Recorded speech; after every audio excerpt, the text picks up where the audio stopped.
What is up? Welcome to Etsy Jam. In this episode, Richie and I have a candid conversation about why a seller's SEO can't ever be done.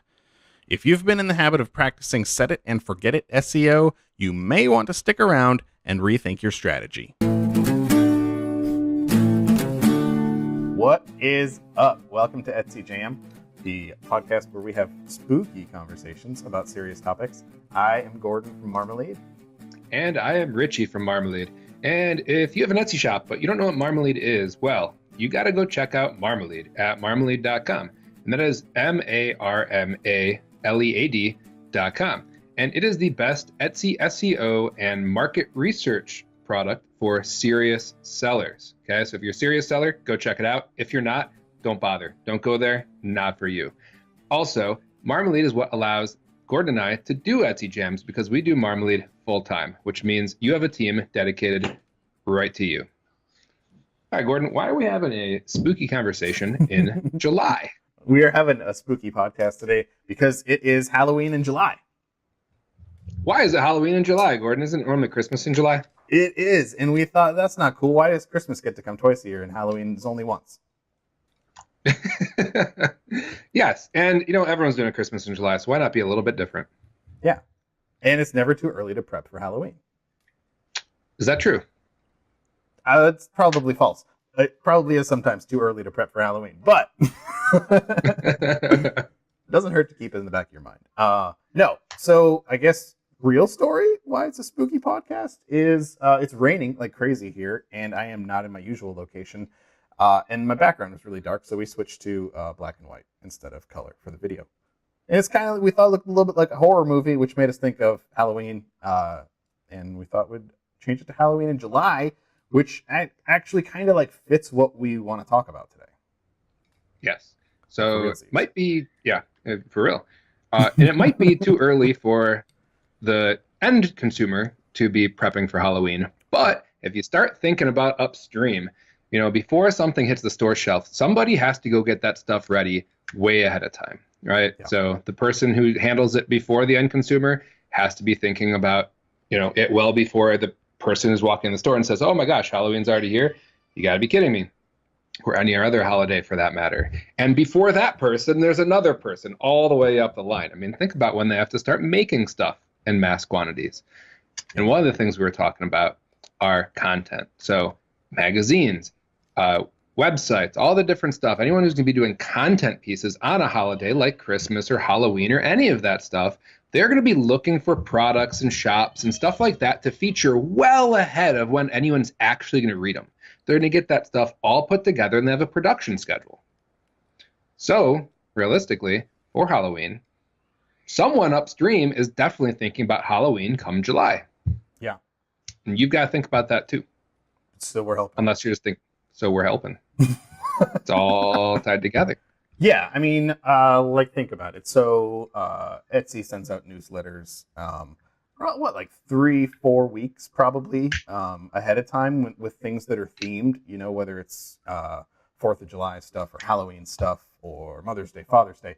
They tend to, leave a little bit of buffer and start getting people thinking about these things and visiting Etsy to shop for these things pretty far in advance, because they know that it takes time for handmade things to be made and to be shipped and to get to people. So they're kind of on your side with that, and they try to get things out ahead of time. Well, their editors are curating lists of things to include in those newsletters and those emails and the things that they feature on their homepage of their website and recommend to people and things like that. And that work is being done probably well in advance of when the actual newsletters and emails are even being crafted. They're starting to pick things out that they can feature. So you want to make sure that your stuff is teed up like in advance of that rush to come in. Because when Etsy sends those newsletters out, even if they're, they chose to highlight,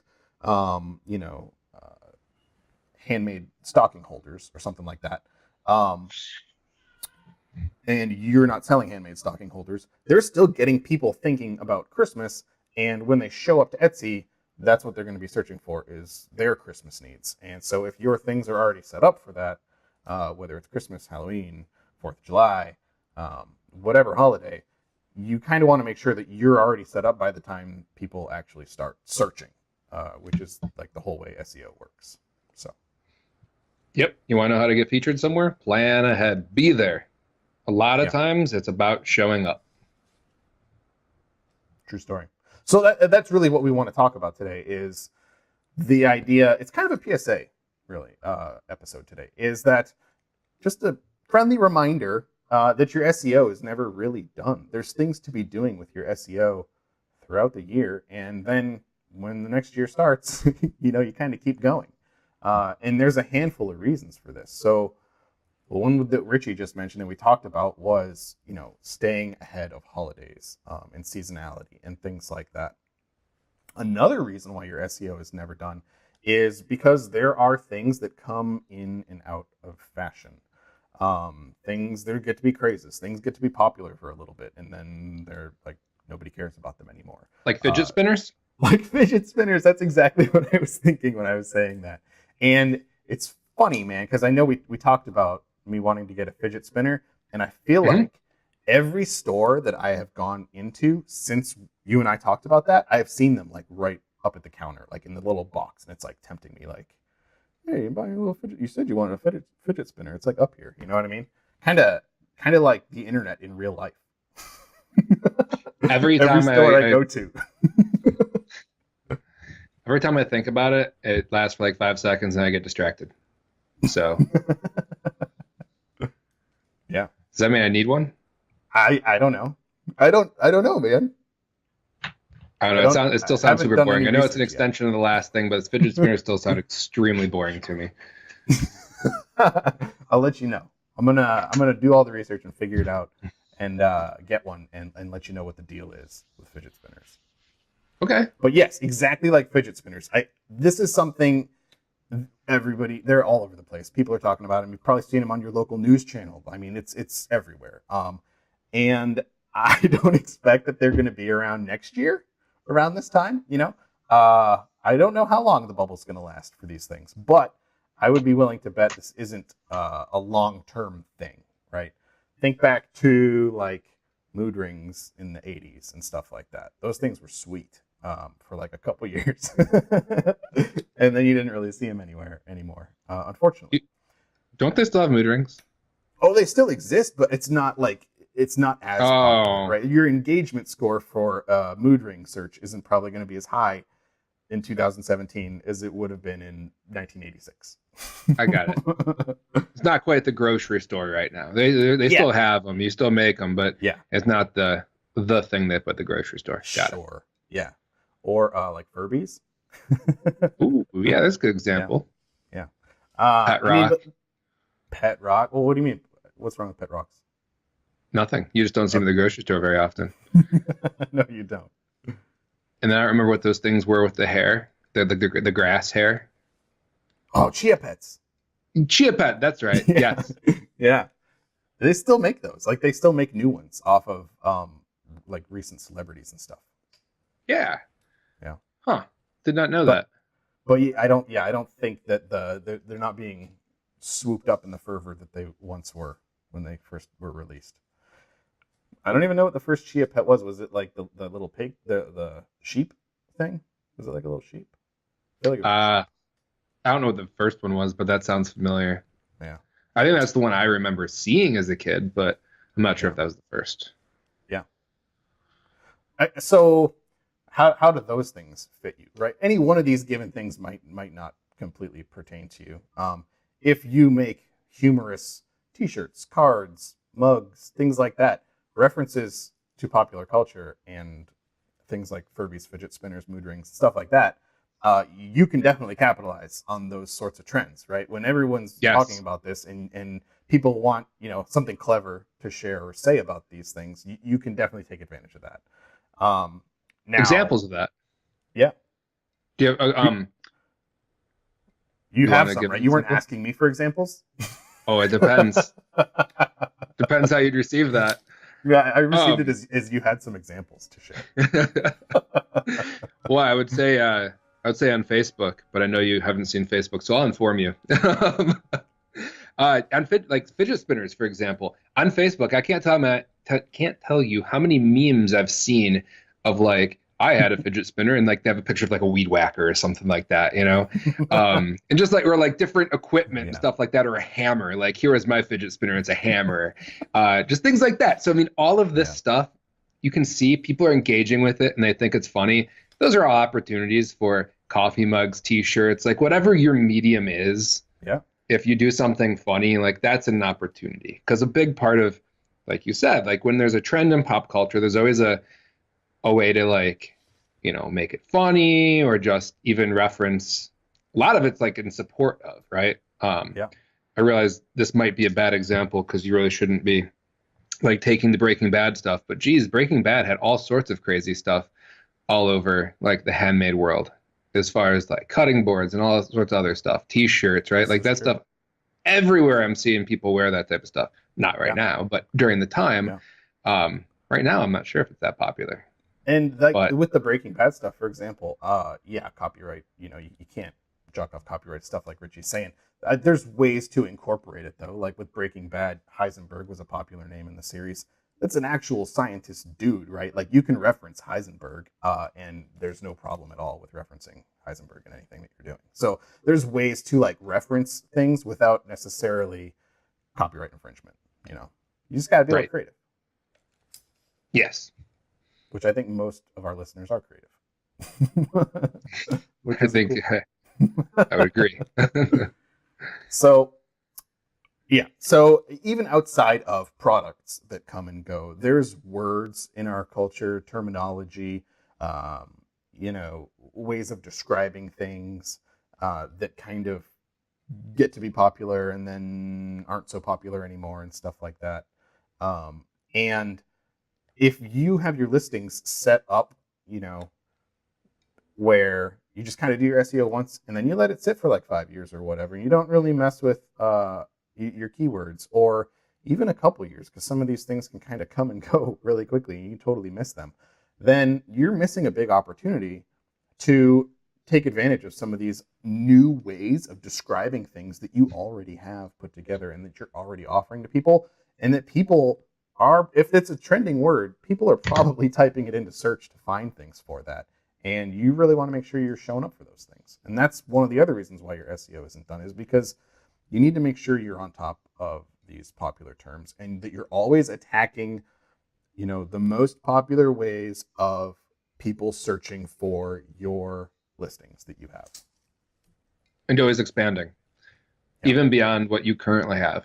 What else that's adjacent, or what else is my customer? As long as they're here, what else might that want? That's why you see a fidget spinner in a grocery store. Yeah. Even though it's not food, and all the other stuff that's at a grocery store that's not food. What else could the customer need while they're here? You should think the same way about your shop. Yeah. And it's never done. I mean, unless you're just like completely tired of expanding and don't want to sell them anything else except for this one thing, but that's okay if you want to do that, but you're definitely limiting your potential then. Yeah.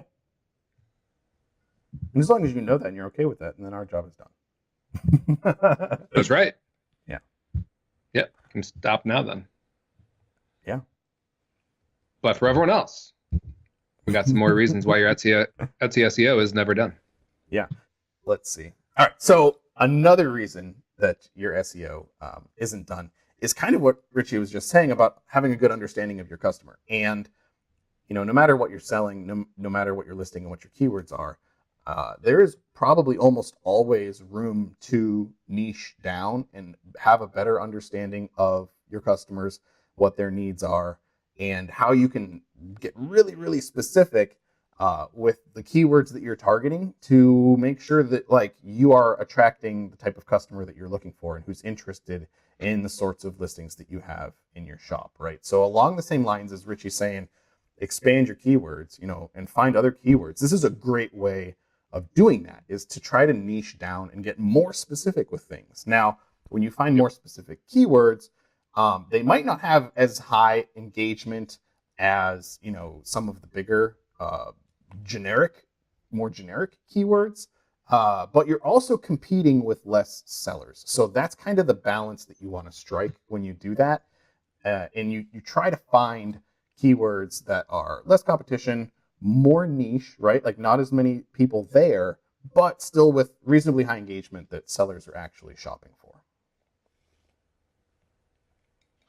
That'd be good.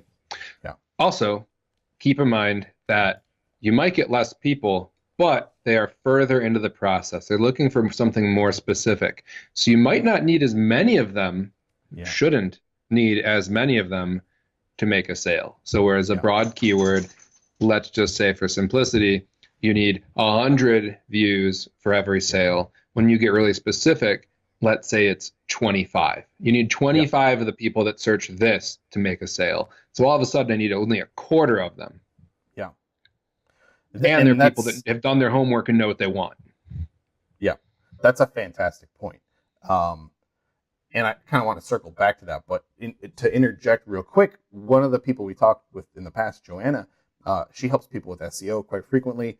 And one of the things she said is that a lot of the time when she helps people and helps them find the best keywords to describe their listings, they actually get less views, but they end up with more sales. So that's good, right? I mean, that's going to increase your conversion rate like crazy if you're having less views coming in and just the same number of sales or more sales coming in from something like that.